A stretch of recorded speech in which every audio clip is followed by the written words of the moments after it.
Hi, my name's Bethany Henshaw and I'll be reading for the part of Sandy. He was a drunk and a bigot, but he never held that against anyone. I started working for him when I was 19. I kind of became the son that he never had. He loved women, but he didn't want them around when he was working. He was the funniest fucking fuck I'd ever met. I started by getting him coffee and then started taking notes for him, just like Brian does for me. And then I became his editor. And then his business partner. No one knew more about storytelling than Jerry. He could diagnose your problem in 2 seconds.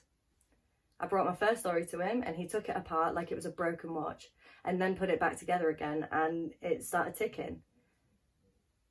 He'd grown up in a poor Irish family. He had some anecdote about rats in the drinking water. I don't remember it exactly. His father was a mean bastard and used to line Jerry and his sisters up in a row and they'd have to pick the piece of wood that they wanted him to beat them with.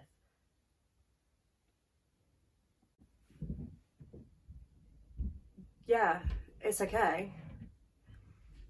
I've been thinking. I think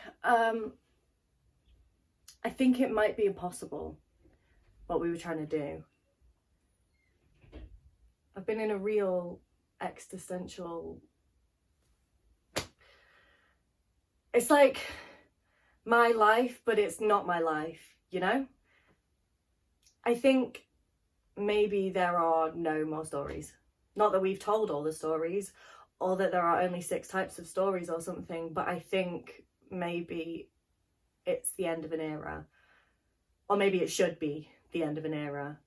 Like, maybe this is actually the worst possible time in the history of the world to be telling stories.